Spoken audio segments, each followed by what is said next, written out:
বান্দরবনে মারমা সম্প্রদায়ের অন্যতম প্রধান ধর্মীয় ও সামাজিক উৎসব শুভ প্রবারণা পূর্ণিমা। সবচেয়ে বড় সামাজিক উৎসব ও গয়গ পেয়ে ঘিরে বান্দরবনের বিহারগুলোতে চলছে সমবেত প্রার্থনা, প্রদীপ প্রজ্বলন সহ ধর্মীয় নানা আচার।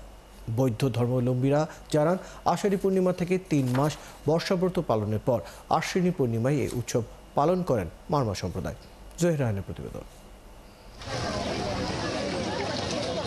ফুল হাতে নিয়ে উৎসবে মেতেছেন শত শত মানুষ। অশুভকে দূর করে আত্মশুদ্ধি ও সত্য সুন্দরকে বরণের এক মহাযজ্ঞ। বান্দরবনের পাহাড়ে শুরু হয়েছে মারমা সম্প্রদায়ের অন্যতম প্রধান ধর্মীয় ও সামাজিক উৎসব প্রবারণা পূর্ণিমা। বৌদ্ধ বিহারগুলোতে চলছে সমবেত প্রার্থনা, প্রদীপ প্রজ্বলন সহ ধর্মীয় নানা আচার অনুষ্ঠান। ঐতিহ্যবাহী রথ টানা ও ফানুস উড়ানো দেখতে পাহাড়ি পল্লী ও বিহারগুলোতে ভিড় জমাচ্ছেন পাহাড়ি বাঙালি সহ হাজারো পর্যটক। সকালবেলা সকলে বোধিবৃক্ষে জল ঢেলেছি, চন্দন পানি। বিকালে রথ টানি, আর সবচেয়ে মূল আকর্ষণ যেটি আমাদের আজকে এই দিনটার, সেটি হচ্ছে ফানুস উত্তোলন। ছ্যাং দিতে আসছি বিহারে। এরপর হচ্ছে কি আমরা বিকাল বেলায় মোমবাতি পূজা করব, প্রদীপ পূজা করে বিহারে যাব। বৌদ্ধ ধর্মাবলম্বীরা জানান, প্রাচীনকাল থেকে আষাঢ়ী পূর্ণিমা থেকে ৩ মাস বর্ষাব্রত পালনের পর আশ্বিনী পূর্ণিমায় উৎসব পালন করা হয়। দেশ ও জাতি মানব কল্যাণের জন্য আমরা বিশ্বশান্তি মঙ্গল কামনার মূর্তির চিত্র বিতরণ করেছি। সেই সাথে জগতের সকল প্রাণী সুখী হোক এই কামনা করছি। এখানে হচ্ছে আপনার হাজার প্রদীপ প্রজ্বলন থাকবে, ফানুস বাতি উড়ানো হবে। উৎসব উদযাপন পরিষদের সভাপতি জানান, ৩ দিনের এই উৎসবের শুভ উদ্বোধন হয় রবিবার সন্ধ্যায়। ৬ তারিখ এখান থেকে ছোট রাজার মাঠ থেকে ২ ক্যাংয়ের উদ্দেশ্যে যাবে। তারপরে রাত্রে বিভিন্ন পাড়াভিত্তিক পিঠা তৈরি উৎসব আছে। এদিকে উৎসব কেন্দ্র করে বান্দরবনের ৭টি উপজেলায় নিরাপত্তা ব্যবস্থা জোরদার করা হয়েছে বলে জানান পুলিশ সুপার।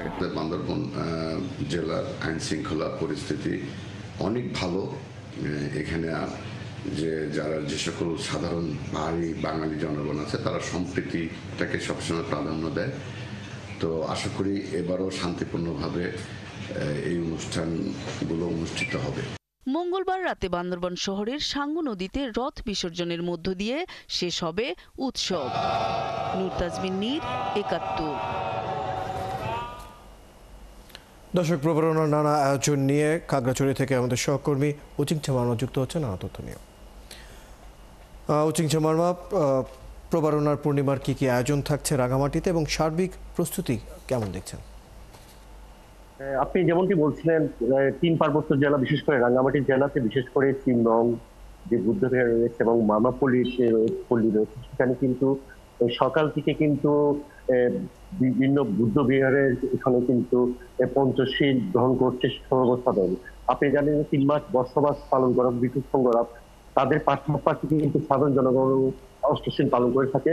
কিন্তু আজকে ৩ মাস বসবাস পালন করার পরে আজকে কিন্তু প্রত্যেকটি বুদ্ধ বিহারের প্রাঙ্গণে কিন্তু আজকে প্রত্যেকটি নর নারী কিন্তু সমাবেশ হয়েছিল। সেখানে কিন্তু পঞ্চশীল গ্রহণ থেকে শুরু করে বিভিন্ন দান শীল হইতে এবং হচ্ছে অষ্টশীল যারা শীল রয়েছেন, সেই শীল তাদেরকে কিন্তু আমাদের গুপ্ত সংগ্রহ কিন্তু তাদেরকে সময় দিয়েছিলেন। সে সকাল থেকে কিন্তু দুপুর পর্যন্ত চলমান রয়েছিল। কিন্তু আজকে যেহেতু একটু আগে কিন্তু বৃষ্টি পড়েছিল, সেই কারণে কিন্তু একটু ধর্ম যে সেটা একটু সমস্যা হয়েছিল।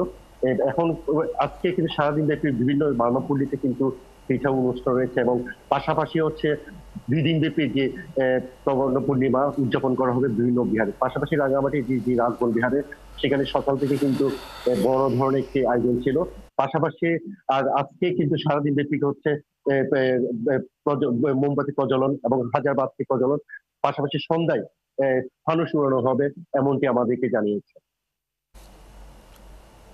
ধন্যবাদ উচিংছা মারমা। খবর রাখতে থাকুন, পরবর্তীতে আবার যুক্ত হবো আপনার সাথে। দর্শক, আমাদের সাথে যুক্ত ছিলেন আমাদের সহকর্মী উচিংছা মারমা। শুনছিলাম সেখানকার চলমান প্রবারণা পূর্ণিমার যে আয়োজন চলছে সেই নিয়ে বিস্তারিত জানছিলাম তার কাছে।